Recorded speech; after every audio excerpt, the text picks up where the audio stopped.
السلام علیکم ورحمۃ اللہ تعالی وبرکاتہ۔ سامعین کرام، یہ کلپ سماعت فرمائیں۔ ٹاپکس پہ بھی آئیں گے۔ یہ بتائیں کہ آپ شادی شدہ ہیں؟ جی جی الحمدللہ۔ اچھا، کتنے بچے ہیں آپ کے؟ 4 ہیں جی، 2 بیٹی ہیں 2 بیٹے ہیں ماشاء اللہ۔ اور بیگم ایک ہی ہے؟ ہاں جی، بیگم ایک ہی ہے الحمدللہ۔ اچھا، جتنے بھی لوگ دین کا کام کرنے والے ہیں نا، وہ ایک بیگم کے ساتھ ہی کر سکتے ہیں۔ اچھا، ویسے کافی سارے دین کا کام کرنے والے ہیں جن کی 2 ہیں۔ ہاں، اور میں ذاتی طور پہ کچھ لوگوں کو جانتا ہوں، میں نام نہیں لوں گا، جن کا پبلک میں نہیں پتا کہ ان کی 2 3 ہیں، لیکن خفیہ شادیاں ہیں ان کی۔ یہ ویسے تگڑا جواب دیا، مجھے اس پہ بولنے کی ضرورت نہیں ہے، آگے چلیں۔ خفیہ شادیاں ہیں ان کی، اچھا، کسی یہ کے خفیہ لاہور میں شادی ہے، تو کسی اسلام کی کی روح سے تو زنا ہے جی، کیونکہ شادی خفیہ شادی زنا جی ہے۔ جی بالکل، شادی تو اعلانیہ ہوتی ہے۔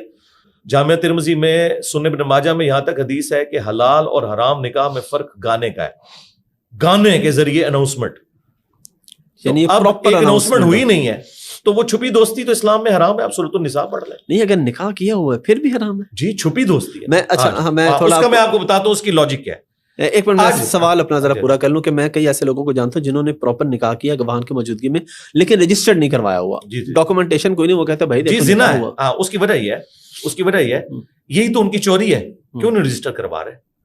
اور اس کا اینڈ رزلٹ یہ ہوگا کہ آج اگر ان کی ڈیتھ ہو جاتی ہے تو وہ جو بیوی جو چھپ کے انہوں نے کی ہے، وہ وراثت میں حصہ لے گی؟ وہ تو قانونی طور پہ نہیں لے سکتی۔ تو قرآن نے تو وراثت کے احکامات بتائے ہیں، انہیں حدود اللہ بتایا ہے۔ تو ایسا شخص زندگی میں بھی حرام کر رہا ہے، اور مرنے کے بعد بھی وہ قبر میں اللہ کے عذاب میں ہوگا کہ اس نے ایک ایسی بیوی چھوڑی ہے اور اس کے بچے کہ جو اس کی وراثت میں سے لے نہیں سکتے قانونا۔ اس وجہ سے میرے بھائی، یہ گواہ کیا ہے؟ یہ تو صرف ایک لیپا پوتی والا کام کر رہے ہیں۔ آپ دیکھیں اس کی قانونی حیثیت کوئی نہیں ہے نا۔ اگر خدا نخواستہ آپ اس سٹیٹمنٹ سے ایگری کرتے ہیں تو نوٹ کے طور پر ایک بات یاد رکھیں، آپ کے جاننے والے اور ان کے جاننے والے کتنے لوگ ایسے ہوں گے کہ جنہوں نے صرف 2 گواہوں کے ذریعے دوسری شادی کی ہوگی، اور اناؤنسمنٹ گانے کے ذریعے، میوزک کے ذریعے اور مسجد میں لاؤڈ سپیکر کے ذریعے انہوں نے اعلان نہیں کیا ہوگا، بس 2 گواہوں کی موجودگی میں انہوں نے نکاح کیا ہوگا۔ تو اس سٹیٹمنٹ کے مطابق وہ زنا کر رہے ہیں، ان کی جو اولاد ہو رہی ہے وہ معاذ اللہ حرام ہے، اور قیامت کے اندر بھی ان کو عذاب ہوگا، قبر میں بھی ان کو عذاب ہوگا، اور دنیا کے اندر بھی رسوائی ان کا مقدر ہوگی۔ اور سب سے بڑی بات یہ ہے کہ ان کے لیے شریعت مطہرہ نے سزا مقرر کی ہے، دونوں کو 100 کوڑے لگیں گے، وہ 100 کوڑے کے مستحق ہیں۔ یہ نوٹ کے طور پر آپ یاد رکھیں۔ اب چلتے ہیں قرآن و سنت کی روشنی میں اس سٹیٹمنٹ کی حیثیت کیا ہے۔ سب سے پہلی بات جو انہوں نے یہ کہی کہ نکاح ہوا ہے، 2 گواہوں کی موجودگی میں ہوا ہے، لیکن اناؤنسمنٹ گانے کے ذریعے نہیں ہوا، دف کے ذریعے نہیں ہوا، لوگوں کو پتہ نہیں چلا، تو اس وجہ سے یہ زنا کر رہے ہیں۔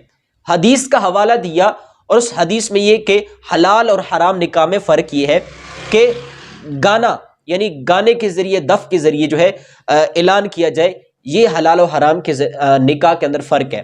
اب سوال یہ ہے کہ کیا نکاح کا اعلان جو ہے وہ گانے ہی کے ذریعے ہو سکتا ہے؟ نکاح کی جو اناؤنسمنٹ ہے، جو اعلان ہے، کیا وہ ضروری ہے کہ سارے لوگوں کو پتہ چلے 2 گواہوں کے علاوہ؟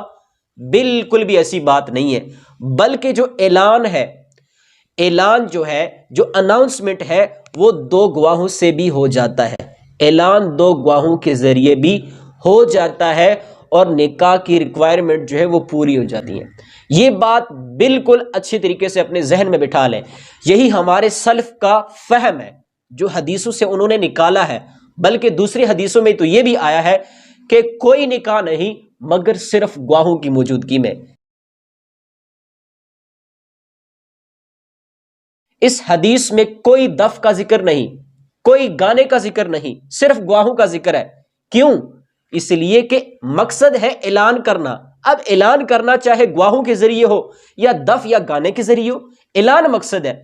تو انہوں نے اس کو جو ہے منحصر کیا کہ اناؤنسمنٹ جو ہے وہ چاہے 2 گواہ موجود ہوں تب بھی آپ کو گانے کے ذریعے یا دوسرے لوگوں کو بتانا ہوگا۔ یہ بالکل غلط سٹیٹمنٹ ہے۔ اور اس کے ساتھ جو انہوں نے لاجک پیش کی، جو پروف دیا کہ آخر یہ زنا کیوں ہے، یہ حرام کیوں ہے، اس پر بات کرتے ہیں۔ کہتے ہیں جناب حرام اس وجہ سے ہے، زنا اس وجہ سے ہے کیونکہ یہ دوسری بیوی کے ساتھ جب یہ نکاح کرے گا، پھر کل کو یہ فوت ہو جاتا ہے تو اس دوسری بیوی کو قانونی طور پر ورثہ نہیں ملے گا، اس کو مال نہیں ملے گا۔ اب یہ ہے بات کریں قانون کی، جبکہ مسئلہ بیان ہو رہا ہے شرعی طور پر اس کا کیا حکم ہے وہ بیان کرنا چاہیے۔ یہ بات یاد رکھیے گا کہ قانون شریعت کے تابع ہے، قانون شریعت کے پیچھے پیچھے ہے، نہ کہ شریعت قانون کے پیچھے ہے، ایسی کوئی بات نہیں ہے۔ جب یہ بات آپ کو سمجھ لگ جائے گی تو اب یہ فیصلہ کرنا آسان ہو جائے گا کہ قانون جو ہے وہ تو اس چیز کو ڈینائی کر رہا ہے، جبکہ شریعت اس چیز کو الاؤ کر رہی ہے۔ شریعت ہمیں اجازت دیتی ہے کہ آپ دو گواہوں کے ذریعے نکاح کر سکتے ہیں۔ اب جو وراثت کا مسئلہ ہے وہ بھی شریعت ہمیں اس کی بیوی کو شریعت جو ہے حصہ دے رہی ہے، اس کو حق دے رہی ہے کہ تم وراثت طلب کر سکتی ہو، چاہے اب قاضی کی عدالت میں جائے یا جیسے اس کو حق مل گیا، قانوناً نہ ملے، اب تو یہ قانون بنانے والوں کے اوپر ڈیپینڈ کر رہا ہے، اب تو یہ قانون کے اوپر ڈیپینڈ کر رہا ہے کہ قانون شریعت کے مطابق ہے کہ نہیں۔ مسئلہ یہاں پہ قانون کے اوپر آتا ہے، نہ کہ اس شوہر کے اوپر آتا ہے، نہ کہ بیوی کے اوپر آتا ہے۔ مسئلہ آتا ہے ان لوگوں کے اوپر جو اس کو وراثت نہیں دیں گے، وہ مجرم ہوں گے۔ اس لاجک کی وجہ سے یہاں پر ان کو زانی قرار دیا جا رہا ہے۔ اندازہ کریں آپ، یعنی وہ گناہ جو بیوی نہیں کرے گی بعد میں، جو شوہر کے اوپر جرم نہیں آئے گا وراثت نہ ملنے کی صورت میں، تو دوسروں کے اوپر آئے گا جو اس کو نہیں دے رہے۔ شریعت نے تو دیا ہوا ہے نا، تو اس گناہ کی وجہ سے ان دونوں کو زانی کہا جا رہا ہے، حالانکہ وہ تو پتہ نہیں اس کی وراثت اس کو ملتی بھی ہے یا اس کا ورثہ وہ چھوڑتا بھی ہے یا نہیں، وہ تو بعد کا معاملہ ہے۔ جو پہلا سٹیپ ہے جو نکاح ہے اس کو آپ زنا قرار دے رہے ہیں، اور جب زنا قرار دیں گے تو ظاہر سی بات ہے ایک تو زانی نہیں ہوگا، دونوں زانی قرار پائیں گے۔ عورت بھی زنا کر رہی ہے، مرد بھی حرام کام کر رہا ہے، زنا کر رہا ہے، دونوں کو کوڑے لگ رہے ہیں، اتنا بڑا گناہ اس کی طرف آپ آ رہے ہیں اور حدیثوں کو چھوڑ رہے ہیں۔ حدیثوں میں تو گواہوں کا آ گیا، وہ ریکوائرمنٹ پوری ہو رہی ہے، ٹھیک ہے۔ تو اندازہ کرے کہ حدیثوں کو چھوڑ کر اپنی لاجک، اپنی عقل کو جو ہے فوکس کیا جا رہا ہے، اس کو اوپر رکھا جا رہا ہے۔ اور اگر اسی لاجک کو دیکھا جائے تو کل کو کوئی بندہ اٹھ کے یہ کہہ سکتا ہے کہ جناب قتل کے بدلے قتل یہ درست نہیں ہے، کیونکہ عقل یہ تقاضا کرتی ہے کہ ایک بندہ آپ نے مار دیا، اب جس نے مارا آپ اس کو بھی مار رہے ہیں، تو اس کو مارنے سے پہلے والا بندہ تھوڑا ہی آ جائے گا، تو دوسرے کو آپ کیوں مار رہے ہو؟ یہی عقل تقاضا کرتی ہے۔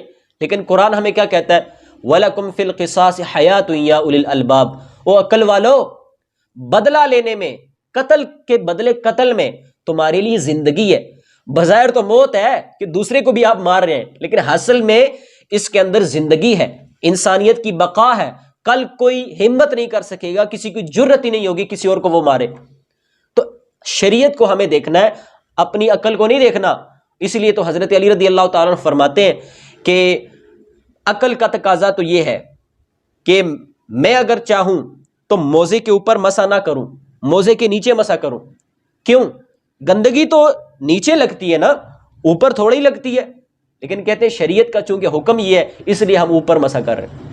ایک خلاصہ بیان کیا آپ کے سامنے، تو لہٰذا شریعت کو فوکس کرنا ہے، نہ کہ عقل کو فوکس کرنا ہے۔ اور یہ آئے دن اس طرح کی حرکتیں ہو رہی ہیں ان سے۔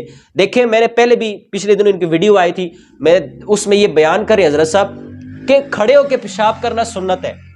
اب یہ قوم کو سبق دیا جا رہا ہے، دلیل کیا ہے؟ وہ کہتے ہیں جی نبی علیہ الصلوۃ والسلام گندگی کے ڈھیر کے پاس آئے، کھڑے ہو کے پیشاب کیا، لہٰذا تم بھی کھڑے ہو کے پیشاب کرو کیونکہ یہ سنت ہے۔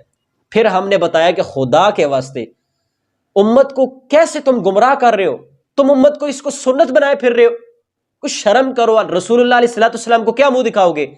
پھر ہم نے صحیح حدیث سے بتایا کہ سنن الکبریٰ للبیہقی، امام بیہقی کی کتاب میں روایت موجود ہے، حدیث موجود ہے۔ وہ صحابی بیان کرتے ہیں کہ نبی صلی اللہ علیہ وسلم کے گھٹنے میں درد تھا، اور ایک وجہ یہ بتائی جا رہی تھی کہ نبی صلی اللہ علیہ وسلم کی کمر مبارک میں درد تھا۔ اور امام شافعی کہتے ہیں کہ اہل عرب کا یہ دستور ہے، یہ ان کا ایک میتھڈ ہے کہ جب ان کی کمر میں درد ہو تو وہ کھڑے ہو کر پیشاب کرتے ہیں، ان کا درد ٹھیک ہو جاتا ہے۔ تو کسی عذر کی وجہ سے، کسی تکلیف کی وجہ سے نبی علیہ الصلوۃ والسلام نے ایسا کیا ایک مرتبہ، اور اس کو آپ کہہ رہے کہ یہ سنت ہے، جبکہ دوسری طرف حدیثیں ہمیں یہ کہتی ہیں، حضرت عائشہ فرماتی ہے رضی اللہ تعالیٰ عنہا کہ جو تمہیں یہ کہے کہ نبی صلی اللہ علیہ وسلم کھڑے ہو کے پیشاب کرتے تھے تم اس کی تصدیق نہ کرو، اس کو جھوٹا سمجھو۔ جبکہ دوسری طرف ہمیں حدیثیں یہ بتاتی ہیں کہ نبی صلی اللہ علیہ وسلم خود بول کر فرما رہے ہیں کہ کھڑے ہو کے پیشاب نہیں کرنا۔ اس کو اگنور کیا جا رہا ہے، اور یہاں پر امت کو یہ سنت بتائی جا رہی ہے کہ جناب تم کھڑے ہو کے پیشاب کرو، کیونکہ نبی علیہ الصلوۃ والسلام نے کیا. تو یہ ہوتے ہیں نیم مجتہد یا آرٹیفیشل مجتہد، آپ اس کو کہہ لیں. تو میں آپ کو آخر میں یہی میسج دوں گا، ان ھذا العلم دین فانظروا عمن تأخذوا دینکم. یہ علم دین ہے، یہ کوئی عام علم نہیں ہے، دین کا علم ہے. لہٰذا دیکھو تو صحیح کہ آخر تم اپنا دین کس سے لے رہے ہو. وَقُلْ جَاءَ الْحَقُّ وَزَهَقَ الْبَاطِلُ إِنَّ الْبَاطِلَ كَانَ زَهُوقًا.